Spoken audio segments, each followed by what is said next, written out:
Nanginginig na nga ako, promise. Ako... Ano na nga? Oh. Close your eyes. Nangalapit tayo sa tiktabi. Ayun. Ganda ate, tinan mo. Bilisan mo na. Roon ka na magtitingin.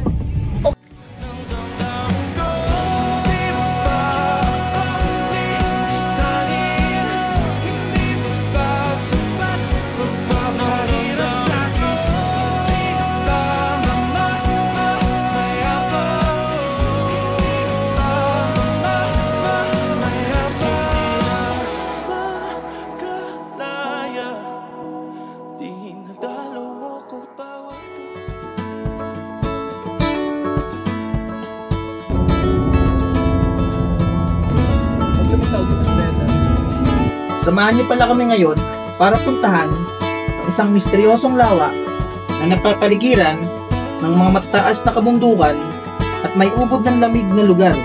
Ito ay ang Lake Tabeo.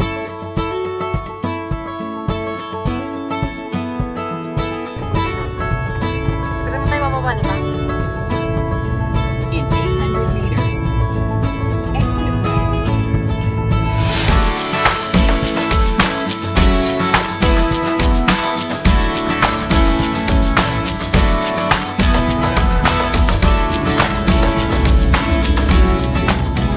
Eto, biglang umulan guys. Nangangamba rin ako, baka magkaroon ng landslide, kaya iba yung ingat.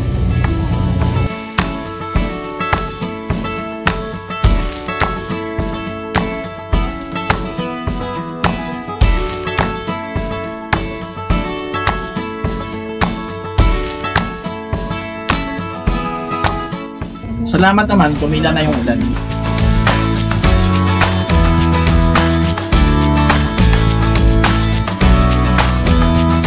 Dito narating namin ang unang ilog papunta sa probinsya ng Benguet.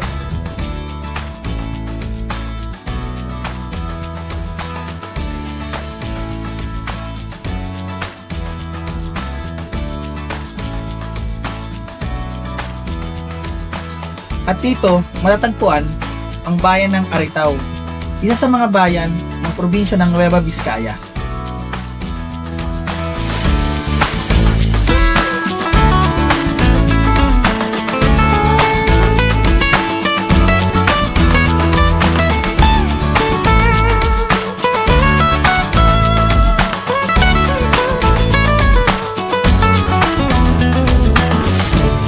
Sumunod dito ang bayan ng Kayapa. Dito matatagpuan nyo na ang mga nagagandahang pananim sa gilid ng bundok.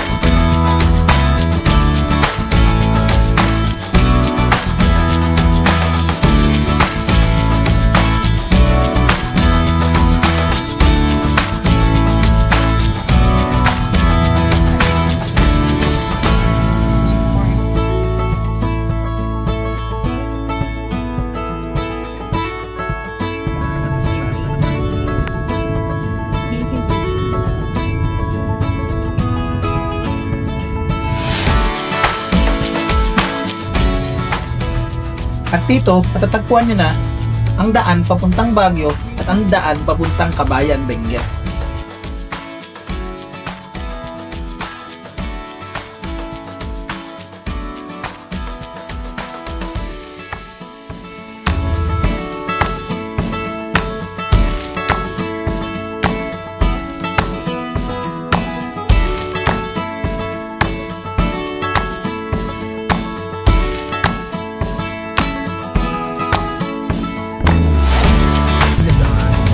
Jungan. Hindi ko na napapansin. Ay, yun ang aakitin natin siguro. Ay, baka riyan tayo. Oh my God. Nasa harapan na natin yung bundok ko. Nagpalipad na rin ako ng drone para makita nyo kung gaano kaganda ang paligid nito.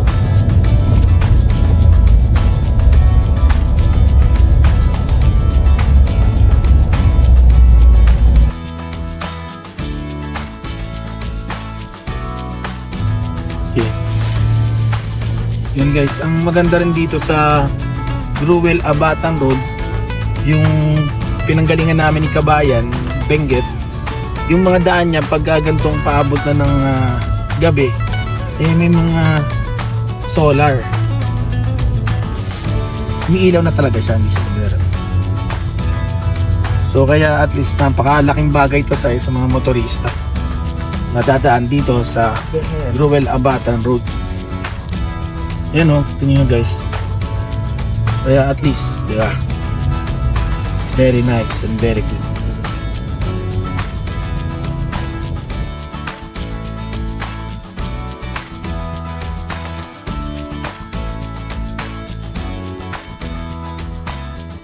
Ito. Malaking ilaw ka na.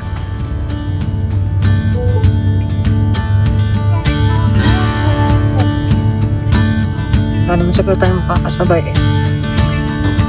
Focus ka lang sa daan. Ako na sa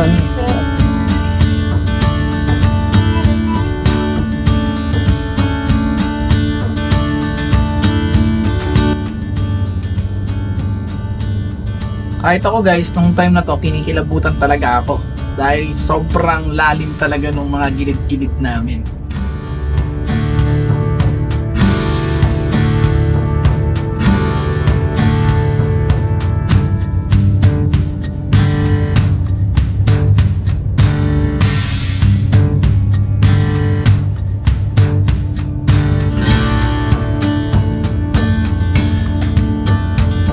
kasama siya nakamotor nun, di ba? Dalawa sila.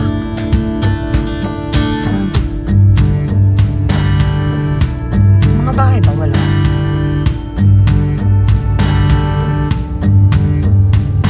Oh my God, napakataas niya. Na-expected din siya. Sobrang taas niya. Oh my. Salita. Masapit na yung kaya.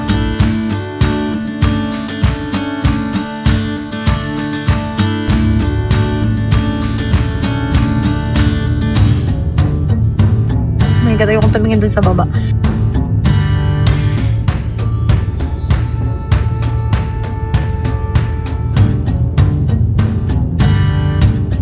Lalim yan. Huwag ka na nga magsalita. Hindi na nga ako lumingon.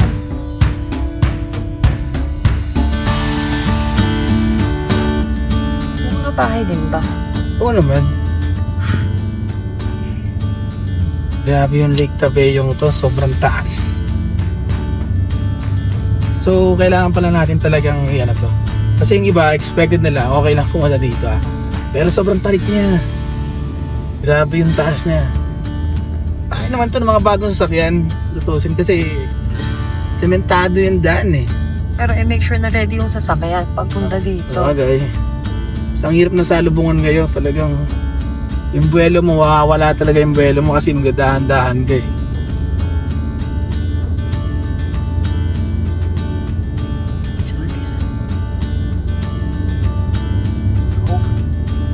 Gagapang talaga dito yung mga walang turbo na sasakyan.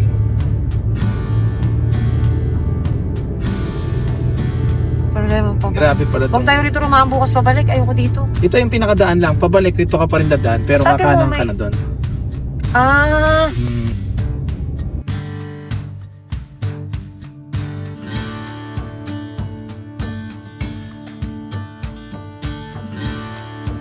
Bakit walang makita ang cellphone ko sa raan? Gawa ba ng ilaw mo? Ano no? Grabe yung daan. Napakalalim ng kanan. Oh. Dada.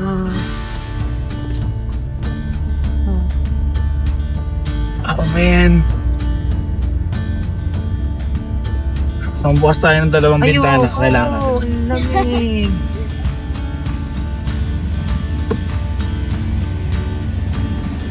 Lamig. Ang lamig anak. Malalim sa baba, sa kaliwa.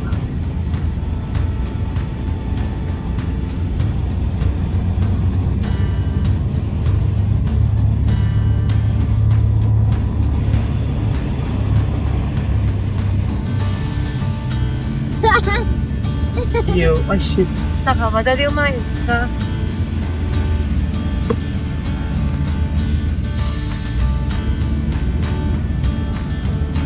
Grabe tong ano na to. Walang tigil yung ano na almost ilang minutes na ba tayong ano? 8 minutes na. 8 minutes na simula nung umakyat kami. So ayun nga, sakto dun sa ano, sa oras nung camera. Yan, wala na yun.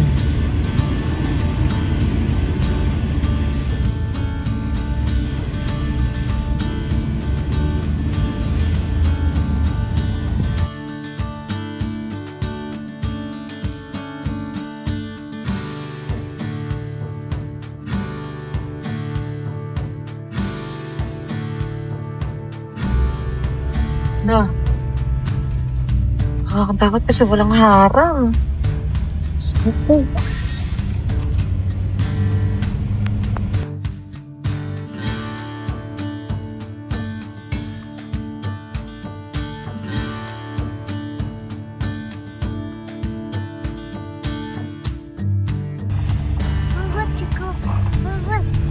What's the bomb? Sus, napakahirap ng hindi 4x4 dito. Hindi pa kaya ng ano. Kaya, pero nakakasinta kasi paggabi, hindi mo alam daan eh. So, mapapatigil ka, so kailangan mong bumuelo. Tapos gabi, wala akong makikita eh.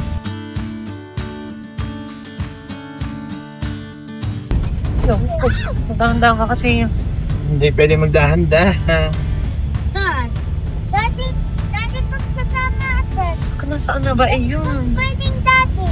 Kasama Malayo pa? Malayo pa actually. Tapos bangin ulit ka nasa kanan. Nakikita ko.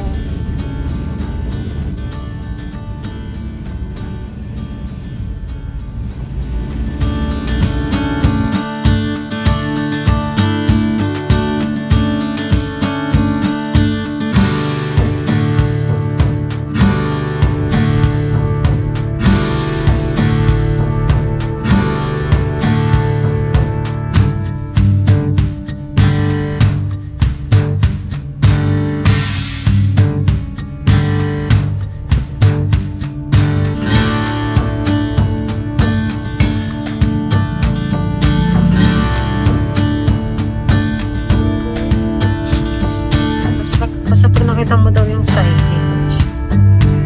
Pwede naman pating bukas na magbayad para pag check out na.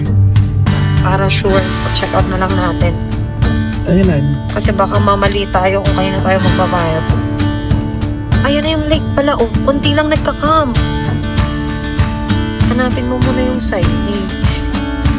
Hindi, marami na dyan sa kabilang side dati. Ito yung signage, oh. Ito, yan na, oh. Yan na, ito na dati. Yung registration area. Saan? Ito! Gabi na pala kami nang dumating dito. Kaya minabuti naming bukas na lang mag-set up ng aming mga gamit.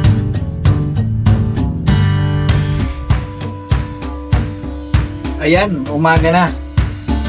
Nagpalipad nga pala ako ng drone para makita natin kung ano ang itsura ng Lake Cabello tuwing alas 6 ng umaga.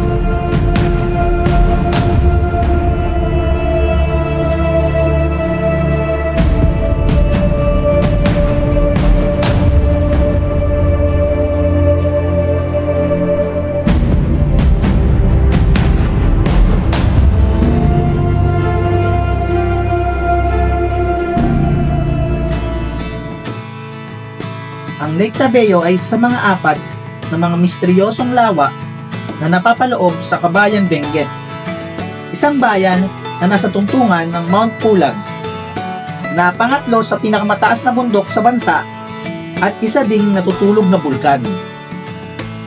Ang Lake Cabello ay dati ding taniman ng mga gulay, pero lumubog ito sa kadahilanan ng pagtatayo ng dike malapit dito.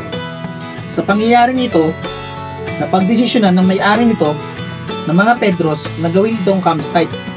Nagtagal ito, pero pinatigil ng lokal ang paniningil ng fees sa kada tao, sasakyan o magtatent dito. Sa pagpapatuloy ay pinayagan din naman ito. Sa apat na misteryosong lawa, ang lawang ito ang pinakamadaling puntahan. Kaya ito ang dinadagsa at pinupuntahan dito sa Kabayan Benguet. Lalong-lalo na tuwing mahal na araw. Dahil na din sa lamig nito na bumababa mula 8 degrees Celsius hanggang 6 degrees Celsius. Kaya kung nagbabala kayong pumunta dito, siguraduhin magdala ng angkop na kasuotan para sa ganitong klaseng temperatura. So naka-RTP kami na iCamper from Overland Kings. And 270 owning from Overland Kings din. Yan. So di nyo na magagamit yung electric fan na yan. Dahil sobrang lamig dito. Kahit yung hangin pa lang yung simoy niya, malamig na malamig na.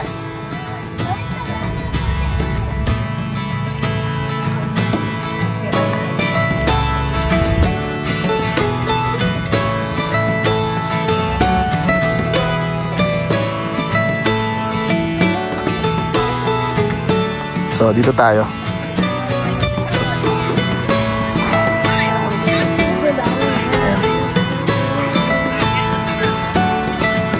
Kanya-kanya tayong pwesto ngayon. Yes.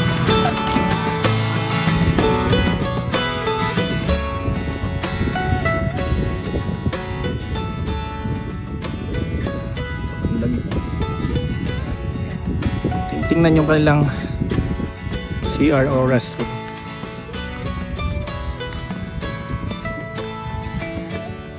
Ayan o, yun yung mga naglilinis ng dalawang linis ng CR nila. Nakakayang gamitin. Yes. Ayan. Saka itong sa kabila. So pareha siyang malinis.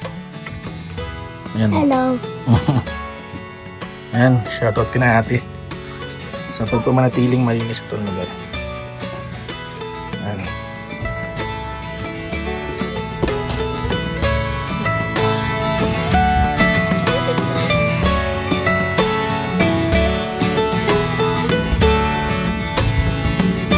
So ito yung exactly 5:17 PM dahil Holy Week.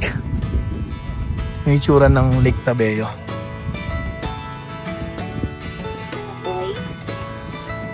Ay, pangalan mo maganda mong lalaking asawa.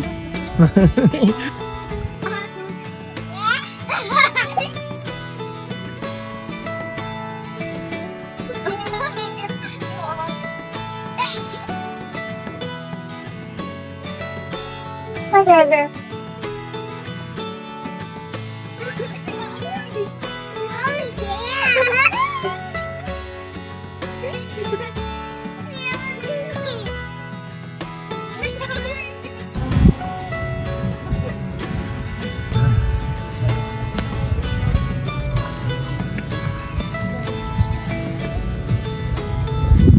Itsura niya guys ng 5:21 PM dito sa Lake Tabeo.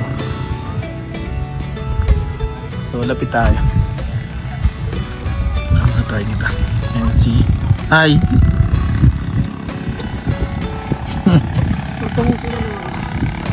Sanay ka na, no? Yan. So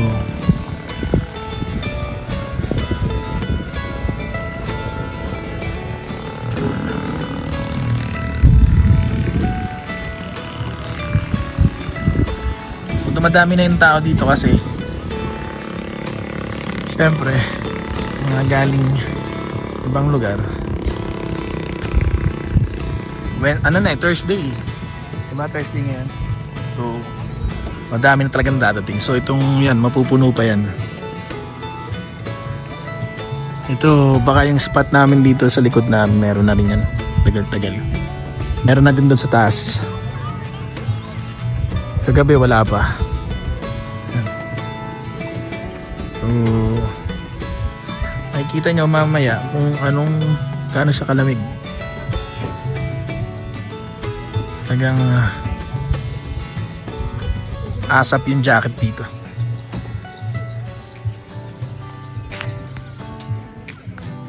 Nakilala ko rin dito ang isang grupo ng mga campers na paulit-ulit nang bumabalik dito sa Lake Tabeo. Sabi nila sa akin, ito raw ay halos panata na nila. Ako'y nagpapasalamat din sa grupong ito dahil marami akong natutunan.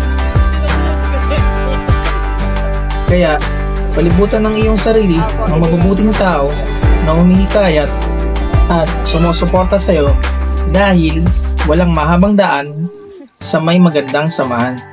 Ito po ang Biyaherong Kritiko sa uulitin.